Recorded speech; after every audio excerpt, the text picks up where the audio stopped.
آج کا جو وظیفہ ہے جی وہ بہت خوبصورت، ہر گھر کی ضرورت، اور ہے بھی سید گھرانے سے ماشاءاللہ. اور سید گھرانہ بھی کہاں سے شروع ہوتا ہے؟ اللہ کے نبی صلی اللہ علیہ وسلم کے پاس ایک صحابی آیا اور آ کر کہتے ہیں یا خیر البریہ، اے مخلوق کے عظیم ترین معزز ترین ہستی. آپ نے فرمایا ذاک ابراہیم، وہ تو میرے دادا جی ابراہیم تھے ماشاءاللہ علیہ الصلاۃ والسلام. ماشاءاللہ. تو آپ نے عاجزی اختیار کر دی، اگرچہ آپ کا مقام اللہ نے بہت اونچا رکھا ہے، سارے نبی اور رسولوں کے سردار آپ کو بنایا، لیکن آپ کی عاجزی دیکھیں. آپ نے فرمایا مخلوق میں سے سب سے بہتر وہ تو میرے دادا جی ابراہیم علیہ السلام تھے. ماشاءاللہ. یعنی بڑی صاحب ایک چیز اور ابھی میں نے آپ سے سیکھی کہ عاجزی بھی سنت ہے. عاجزی آپ نے اختیار کرنے کا حکم دیا. ماشاءاللہ ماشاءاللہ. سنت آپ کا اخلاق تو ہے اور آپ نے امت کو حکم بھی دیا ہے کہ تواضع ہو، عاجزی اختیار کرو. ٹھیک. اور پھر ایک صحابی نے آ کر کہا اللہ کے رسول من اکرم الناس، لوگوں میں سے سب سے معزز کون ہے؟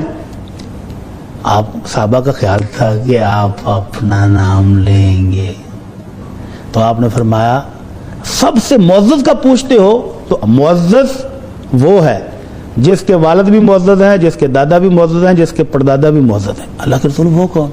فرمایا یوسف علیہ السلام، خود بھی نبی ہیں، والد گرامی یعقوب علیہ السلام بھی نبی ہیں، دادا جی اسحاق علیہ السلام بھی نبی ہیں، اور پردادا جی ابراہیم علیہ السلام بھی نبی ہیں. تو یہ اس گھرانے کا جس کو اللہ کے رسول صلی اللہ علیہ وسلم نے معزز گھرانہ شمار کیا، اور وہ آپ کا اپنا گھرانہ ہے، کیونکہ ابراہیم علیہ السلام کے دوسرے بیٹے اسماعیل علیہ السلام کی اولاد سے آخری نبی صلی اللہ علیہ وسلم تشریف لائے. تو آپ نے فرمایا کہ وہ وظیفہ جب بھی میں بتانے لگا ہوں یہ اس گھرانے کا ہے. وظیفہ ہے کیا؟ میں اور آپ دیکھتے ہیں اپنے گھروں میں بیٹا ہے، بیٹی ہے، خوبصورت کھیل رہی ہے، اور کھیلتے کھیلتے اچانک گری، چوٹ ایسی لگی کہ ہم سوچ بھی نہیں سکتے. بڑے خوبصورت اٹکیلیاں کرتا ہوا وہ نیچے آ رہا ہے سیڑھیوں سے، اور ایک دم پاؤں پھسلا اور وہ جا کے گرا. یہ کیا ہے؟ نظر لگ جاتی ہے. جی ہماری اپنی بھی لگ جاتی ہے. جب ہمیں بہت زیادہ لاڈ آتا ہے نا اس وقت لگ جاتی ہے. تو ضروری نہیں ہے کہ کسی حاسد ہی کی لگے، کسی دشمن کی لگے، کسی شریک کی. ہمارے یہاں تک وہ جو آنٹی آئی تھی اس کی نظریں صحیح نہیں تھی، اس کی نظر لگی. ہمارا فوراً دھیان ادھر ادھر چلا جاتا، اپنی طرف نہیں جاتا. بعض دفعہ ہم جب پیار کی انتہا کو پہنچے ہوتے ہیں نا تو اپنی بھی لگ جاتی ہے. تو اس منع کو، اس خوبصورت بچے کو جو آپ کی زندگی ہے، جو آپ کا جگر گوشہ ہے، ان کو نظر سے بچانے کے لیے وظیفہ ہے. اور اللہ کے نبی صلی اللہ علیہ وسلم اپنے دو پھول فرمایا حسن اور حسین رضی اللہ عنہما، یہ اللہ نے مجھے دو پھول دیے ہیں دنیا میں.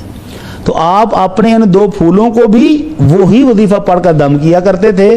اور ساتھ فرمایا کہ میرے دادا جی ابراہیم علیہ السلام اپنے دو پھول اسماعیل اور اسحاق علیہ السلام ان کو بھی یہی دم کیا کرتے تھے. اب آپ اندازہ لگا لیں کہ یہ کتنا قیمتی ہوگا وظیفہ. جی بالکل. کہ جس وظیفے کو ابراہیم علیہ السلام اپنے پھولوں کو دم کرتے ہیں اور امام الانبیاء صلی اللہ علیہ وسلم حسنین رضی اللہ عنہما کو دم کرتے ہیں، وہ وظیفہ بتانے لگا ہوں. تو آپ نے جو وظیفہ بتایا وہ یہ ہے اعوذ بکلمات اللہ التامہ من کل شیطان وہامہ ومن کل عین لامہ. معنی کیا ہے کہ اللہ میں اپنے اس بچے کو، اپنی اس بیٹی کو، اپنے اس چہیتے کو تیری پناہ میں دے رہا ہوں ہر شیطان سے. کوئی شیطان اس کو نقصان نہ دے، کوئی موذی جانور اس کو کوئی تکلیف نہ دے، اور کسی حسد کرنے والے کی نظر اس کو تکلیف نہ پہنچا جائے. تو اب اگر نظر لگانے والے کسی حاسد کی نظر سے بھی بچ گیا، کسی موذی کیڑے مکوڑے کے کاٹنے سے بھی وہ بچ گیا، اور کسی شیطان کے وسوسے اور اس کے حملے سے بھی بچ گیا، تو باقی کیا رہا؟ محفوظ ہو گیا نا بچہ. تو اپنے خوبصورت بچوں کو، اولاد کو یہ دم کرنا چاہیے. اور جب وہ بڑے ہو جائیں تو پھر وہ وظائف جو ہم نے بتائے ہیں کہ خود اپنے اوپر کریں. جب تک وہ چھوٹے ہیں اور آپ کو بڑے پیارے لگ رہے ہیں گھر میں کھیلتے ہوئے، تو ان کو یہ دم کرتے رہنا چاہیے.